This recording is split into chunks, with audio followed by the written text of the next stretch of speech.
How to make mast steps for under $100. Okay, so these are the things you're going to need.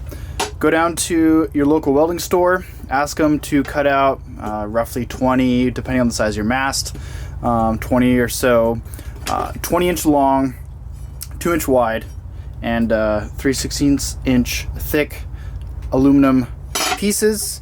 Make sure to cut them from aluminum sheets, because if you get the hardened aluminum, it's not going to bend as well. So you want to make sure to get these pieces cut out from a sheet of aluminum.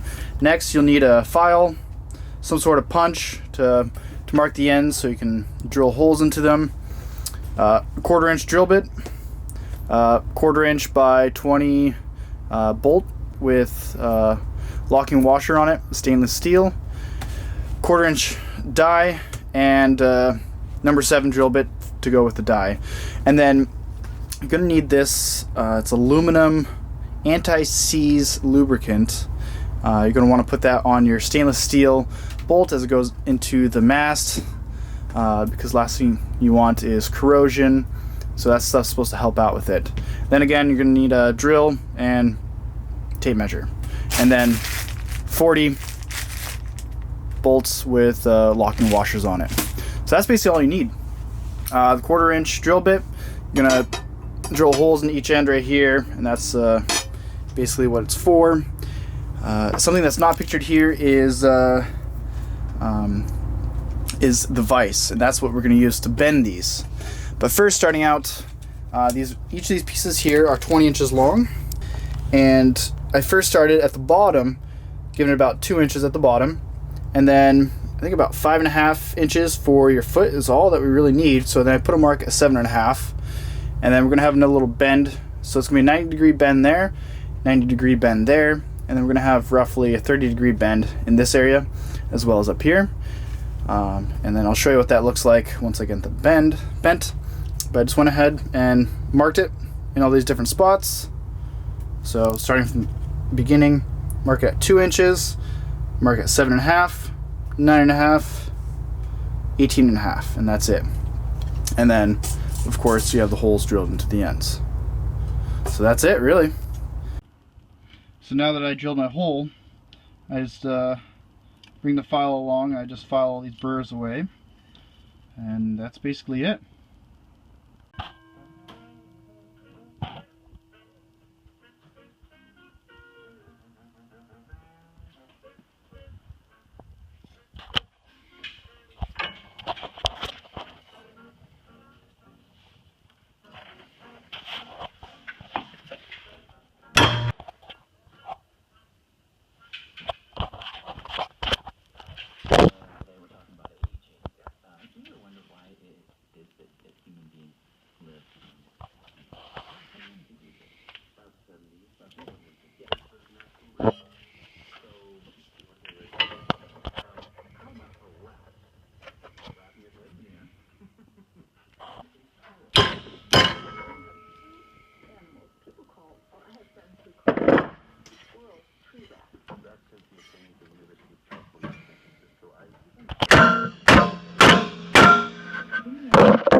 The same as the normal ones, except that we've changed one gene, the DAP2. Okay, it's bolting out of its bolting into the picture here. It's young, it's moving, it's very healthy. That's too cool. I saw another boat do that. It's really great to log it this morning.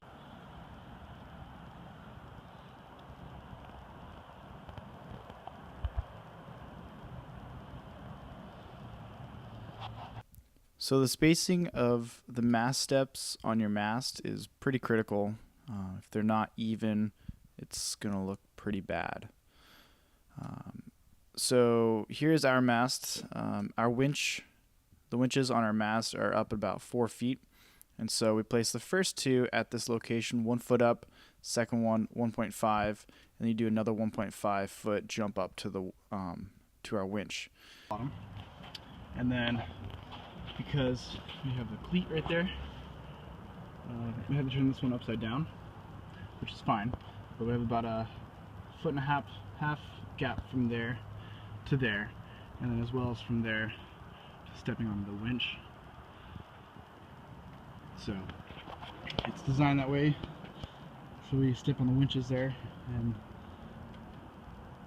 from that it's going to be 23 inches up to the first step, and then following each step up the mast to the spreaders is 23 inches apart, and that was the most even I could make it. And then stepping up from the last step onto the spreader, I think it was about 25 or 26 inches, a little more than what I wanted, but they turned out to look very even. And then again, going back up, further up the mast, everything is 23 inches all the way up until the very top. And then I put the last one at the top at about, I think, 3 or 4 feet from the very top, which allows us to access our lights. But the last step I had to kind of move out of the way due to our rigging. So I had to kind of offset it just a little bit so that it wasn't in the way of the rigging. But it still allows us to step on top of it and access our lighting and electrical and everything at the top that we have to do, so we can change light bulbs easier. And plus you can just go up and get a good view of what's around you. Screwing each of the mast steps in was kind of a pain, but what I had was just a bag that I hoisted up with the main halyard line. I was harnessed in and strapped on to the jib halyard line, and all my tools were inside the bag. So I had my drill, 1/4 inch drill bit, 1/4 tap, anti-corrosion stuff that I paint onto the stainless steel bolts to stop any corrosion, and I had measuring tape, and I basically eyeballed it to 23 inches apart, drilled the hole in as close to the center as possible on the mast, and then tapped it and screwed in the bolt with the mast step, and that was how it was done. Drilling a hole. Not sure if you can see that or not. It's not focusing very well. But drilling a hole and then tapping it out.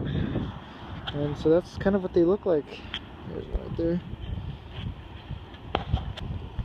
Focus in a little more. But yeah, just get